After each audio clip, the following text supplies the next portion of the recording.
எல்லோருக்கும் வணக்கம். இந்த பதிவில் நம்ம என்ன பார்க்க போகிறோம் அப்படின்னா ஓயு. ஓயுன்னா என்ன அப்படின்னா ஆர்கனைசேஷ்னல் யூனிட் அப்படின்னு சொல்லுவாங்க.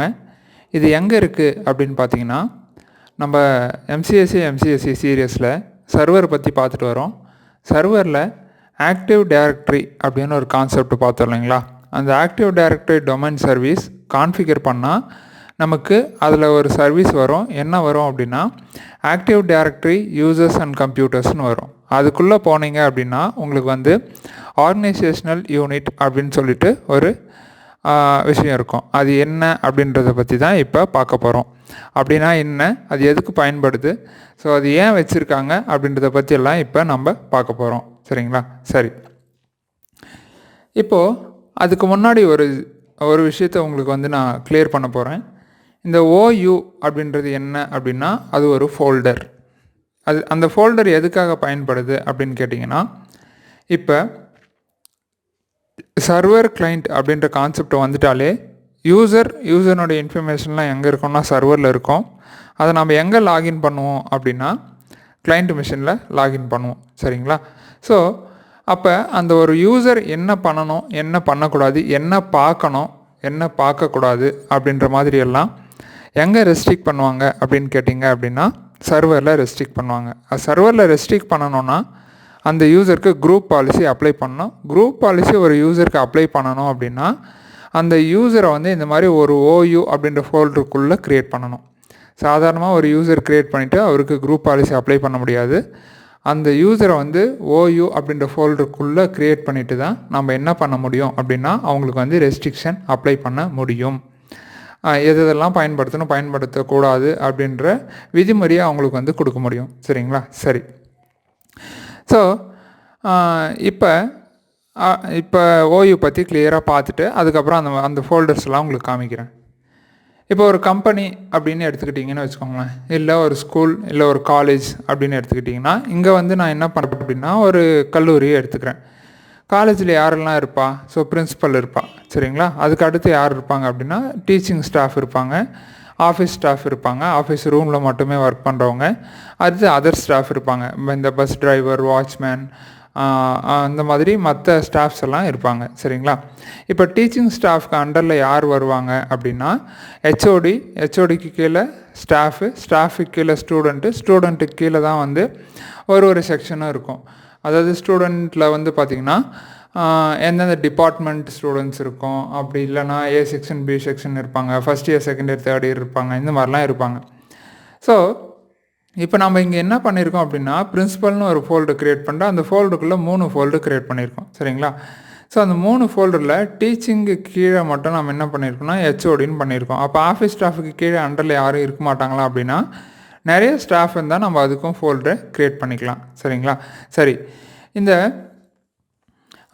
இப்போ இந்த இடத்துல நான் என்ன சொல்ல வரேன் அப்படின்னா, இப்போது இந்த ஒரு ஃபோல்டருக்குள்ளவும் அந்தந்த யூசர்ஸ் இருக்காங்க. இப்போ பிரின்ஸிபல் அப்படின்ற ஃபோல்டருக்குள்ளே பிரின்ஸிபல் மட்டும் இருப்பார், ஏன்னா காலேஜுக்கு ஒரே ஒருத்தர்.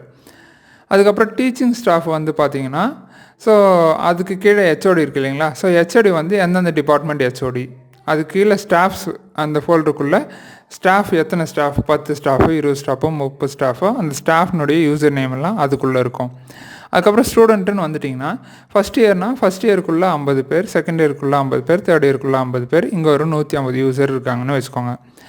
இப்போது நம்ம வந்து காலேஜுக்கே ஒரு விஷயத்தை அனௌன்ஸ் பண்ணணும், அவங்களுடைய டிஸ்பிளேயில் வந்து பார்த்திங்கன்னா பேக்ரவுண்டை வால்பேப்பராக வைக்கணும் அப்படின்னா நம்ம எந்த ஓயுவில் போய் குரூப் பாலிசி கொடுக்கணுன்னா பிரின்சிபல் அப்படின்ற ஃபோல்டர் இருக்கு இல்லைங்களா, அந்த ஓயுவில் போயிட்டு நம்ம என்ன பண்ணணும் அப்படின்னா அந்த குரூப் பாலிசியை செட் பண்ணணும்.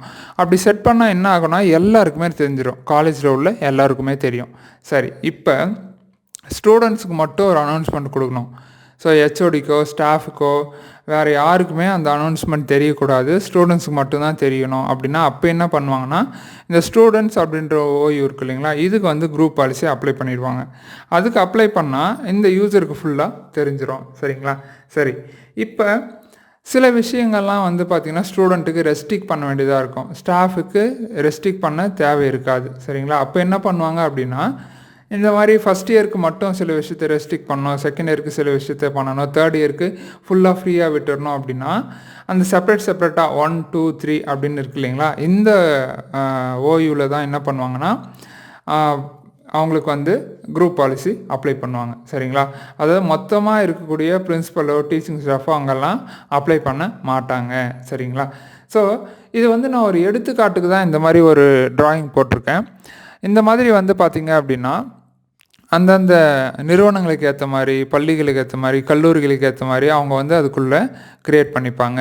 சரிங்களா, ஸோ இப்போ நல்லா இன்னொரு முறை கூர்ந்து கவனிங்க.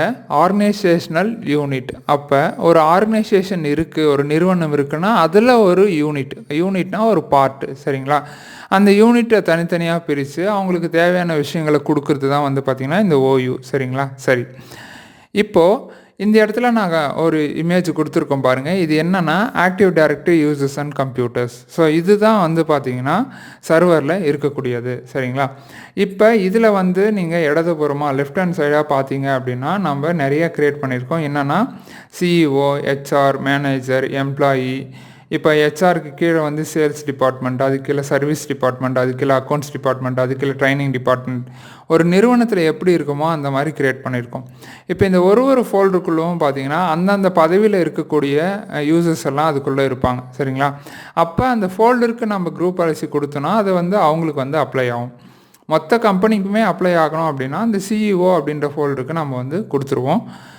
இது வந்து ஒரு எடுத்துக்காட்டு. சரிங்களா, ஸோ அதுக்கு அடுத்து தான் வந்து பார்த்திங்கன்னா இது வந்து இப்போ நம்ம காலேஜ் இது பார்த்தோம் இல்லைங்களா, அதுதான் இது. சரிங்களா, ஸோ அந்த ஒரு ஃபோல்டருக்குள்ளும் அதுக்கான யூசர்ஸ் இருப்பாங்க. சரிங்களா, இப்போ என்ன பண்ணணும் அப்படின்னா இந்த டூல்ஸில் போயிட்டு இதில் குரூப் பாலிசி மேனேஜ்மெண்ட் அப்படின்னு ஒரு ஆப்ஷன் இருக்கும். சரிங்களா, ஸோ அந்த ஆப்ஷன் வந்து பார்த்திங்கன்னா நீங்கள் வந்து கிளிக் பண்ணிங்க அப்படின்னா உங்களுக்கு இந்த மாதிரி ஓப்பன் ஆகும் குரூப் பாலிசி மேனேஜ்மெண்ட். இந்த குரூப் பாலிசி மேனேஜ்மெண்ட்டில் நம்ம அங்கே என்னென்ன ஓயூ க்ரியேட் பண்ணியிருக்கோமோ அந்த ஓயூ ஃபுல்லாக காமிக்கும். அதுக்குள்ளே இருக்கிற யூசர்ஸை காமிக்காது, அந்த ஓயூ மட்டும்தான், அந்த ஃபோல்டர் மட்டும்தான் காமிக்கும். இப்போ அந்த ஃபோல்டர் ரைட் கிளிக் பண்ணிவிட்டு க்ரியேட் நியூ கொடுத்தீங்கன்னா நியூ குரூப் பாலிசி க்ரியேட் ஆகிடும். அது எடிட் கொடுத்து இப்போ என்னென்ன பாலிசியெல்லாம் அவங்களுக்கு அப்ளை பண்ணணும் அப்படின்றத நீங்கள் கொடுத்தீங்க அப்படின்னா அந்த பாலிசி வந்து அப்ளை ஆகிடும். சரிங்களா, ஸோ இதுதான் வந்து ஓயூ. குரூப் பாலிசியை பற்றி நீங்கள் நல்லா தெரிஞ்சுக்கணும் அப்படின்னா நம்ம கம்ப்யூட்டர் ஃபண்டமெண்டல் ப்ளஸ் அப்படின்ற சீரியஸில் குரூப் பாலிசின்னு ஒரு வீடியோ போட்டிருக்கோம். அதில் பார்த்தீங்கன்னா ஒரு யூசருக்கு வந்து எப்படி ரெஸ்ட்ரிக்ஷன் அப்ளை பண்ணுறதுன்றதை லைவாக ப்ராக்டிக்கலாக போட்டிருப்போம். உங்களுக்கு விருப்பம் இருந்தால் அந்த பிளேலிஸ்ட்டில் போயிட்டு அதை வந்து நீங்கள் பாருங்கள். சரிங்களா, சரி, இதுவும் ஓயூக்கான ஒரு எக்ஸாம்பிள் தான். ஸோ கடைசியாக ஓயூனா என்ன அப்படின்னு சொல்லணும்னா இது வந்து ஆக்டிவ் டைரக்டரி யூசர்ஸ் அண்ட் கம்ப்யூட்டர்ஸில் இருக்கக்கூடிய ஒரு ஃபோல்டர். இது எதுக்கு பயன்படுது அப்படின்னு பார்த்தீங்கன்னா ஒரு யூசருக்கு வந்து டேரெக்டாக ரெஸ்ட்ரிக்ட் கொடுக்க முடியாது, ஒரு ஃபோல்டருக்குள்ளே போட்டு தான் ரெஸ்ட்ரிக்ட் கொடுக்க முடியும். இந்த மாதிரி ஃபோல்டர் க்ரியேட் பண்ணிவிட்டு இதுக்குள்ளே அந்த யூசர்ஸை க்ரியேட் பண்ணிவிட்டு அந்த யூசர்ஸ்க்கு வந்து நம்ம குரூப் பாலிசி மூலிமா ரெஸ்ட்ரிக்ஷன் அப்ளை பண்ணுறது தான் ஓயூ. இது உங்களுக்கு புரிஞ்சிருக்கும்னு நினைக்கிறேன். பிடிச்சிருந்தால் லைக் பண்ணிடுங்க.